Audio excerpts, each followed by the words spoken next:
नमस्कार दोस्तों, एक बार फिर से स्वागत है आप सभी का टीचर जॉब सही है यूट्यूब चैनल पे।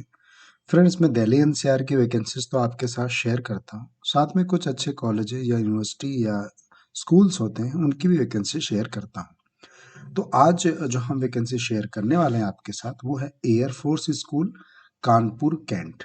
ठीक है, तो मैं इसकी ऑफिशियल वेबसाइट पे हूँ और आप भी बिल्कुल ऐसे ही चेक करिएगा। इसकी ऑफिशियल वेबसाइट पे जब आप आएंगे तो यहाँ पे एडमिनिस्ट्रेशन वाले सेक्शन पे क्लिक करेंगे और ये कैरियर वाले सेक्शन पे क्लिक करेंगे, जो ऑलरेडी मैंने क्लिक करके रखा हुआ है। जैसे ही आप इसको ओपन करेंगे तो ये आपको एक एप्लीकेशन फॉर्मेट खुल के आ जाएगा। इसी एप्लीकेशन फॉर्मेट को आपको फिल करके सेंड करना है। ठीक है, या और इसकी जो एडवर्टीजमेंट है वो भी इसके नीचे ही है, जो आपको मिल जाएगी।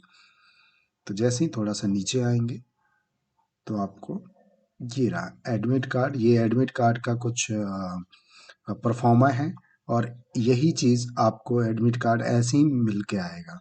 तो ये थोड़ा सा आप ध्यान रखिएगा, इसको अच्छे से पढ़िएगा। Candidates is to bring this admit card while coming for the written test. इसको आपको लेके आना है ना, जब आपका रिटर्न टेस्ट होगा इसको लेके आना है आपको। चलिए आगे देखते हैं। हाँ, ये रहा आपका एडवर्टीजमेंट। अब वैकेंसी क्या है, कैसे भरना है, किन पोस्टों के लिए है और क्या एज लिमिट होनी चाहिए, यहाँ पे आपको सारी चीज़ें क्लियर हो जाएंगी। तो वन बाय वन करके देख लेते हैं। चलिए, ये है air force school Kanpur cantt, pay scale and required qualification for vacancies April 2024। ठीक है, पीएचडी के लिए वैकेंसी है और ये पे स्केल है, क्योंकि चूंकि ये गवर्नमेंट के स्कूल हैं तो उसी हिसाब से पे स्केल दिखाया हुआ है। तो आप देख सकते हैं 35,000 से लेके 45,500 पीएचडी के लिए। फिजिकल एजुकेशन रेगुलर का मतलब बिल्कुल ये परमानेंट पोस्ट के लिए। क्वालिफिकेशन क्या होनी चाहिए यहाँ पे मेंशन किया है। अगर पीएचडी के लिए जा रहे हैं तो पोस्ट ग्रेजुएट होना चाहिए और equivalent degree in physical education from an recognized university with minimum 50% marks in aggregate, या फिर देन उसके बाद नॉलेज ऑफ कंप्यूटर भी होना चाहिए। Experience of working as a physical education teacher in recognised higher secondary school और intermediate school college, should be able to read write. ये चीज़ें होनी चाहिए। ठीक है, तो क्लियर है। फिजिकल एजुकेशन के लिए यहाँ पे पीएचडी के लिए वैकेंसी निकली है। म्यूजिक के लिए एक वैकेंसी निकली हुई है, जिसमें सैलरी जो होंगे 33,000 से लेकर 43,000 के बीच में। और ये रहा आपका एजुकेशन कैटेगरी, तो इसको आप जरूर पढ़ लीजिएगा।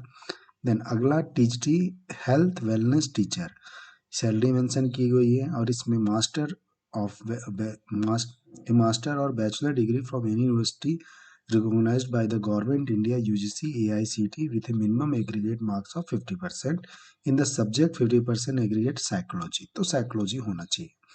और भी हैं जो जैसे ये diploma in counselling from teacher recognize university और बीए बीएससी साइकोलॉजी। तो साइकोलॉजी मेन सब्जेक्ट है आपका, इसके लिए ये वैकेंसी है ये। ठीक है, देन आगे भी दिया हुआ, इसको आप जरूर पढ़ लीजिएगा। पीआरटी के लिए वैकेंसी।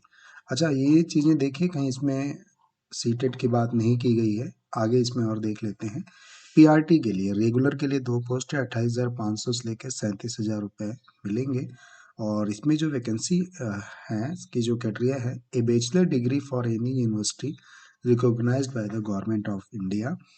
देन अगला दूसरा देख लेते हैं क्या है, a bachelor of education degree और इट्स इक्विवेलेंट। ठीक है, और तीसरा देखें शुड बी एबल। तो इसमें देखें सीटेट या आपके इस तरह से कुछ वैसा नहीं मांगा गया है ना, सिर्फ आप बीएड होने चाहिए किसी रिकॉग्नाइज यूनिवर्सिटी से और 50% मार्क्स होने चाहिए।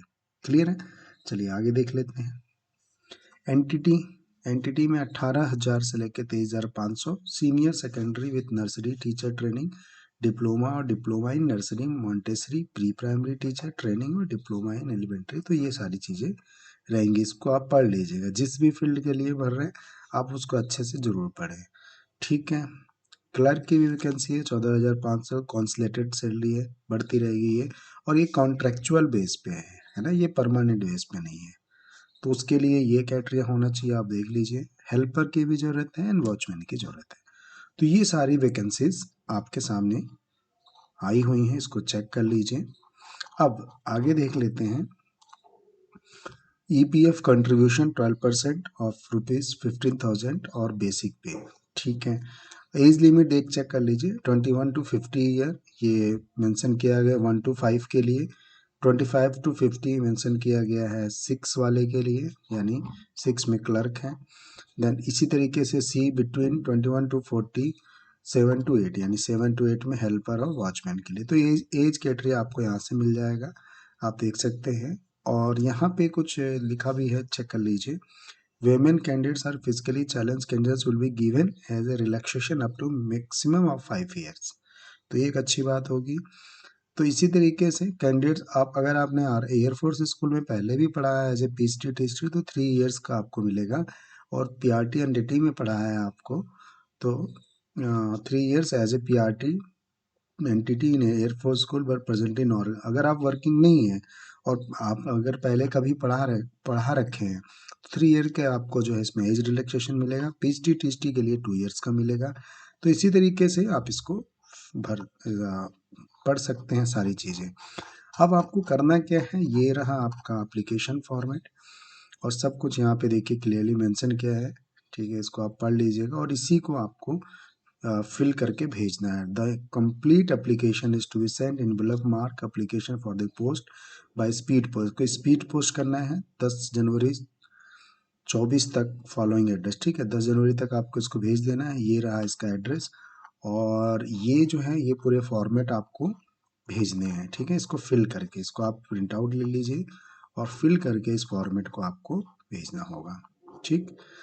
ठीक है, तो ये सारा चीज़ रहेगा, आप इसको भर लीजिए। एयरफोर्स स्कूल कानपुर से एक ही अच्छी वैकेंसी देखने को मिली है। बाकी वीडियो में यहीं पे वाइंड अप करता हूँ। खुश रहिए, खुशियाँ बांटते रहिए। Thank you so much.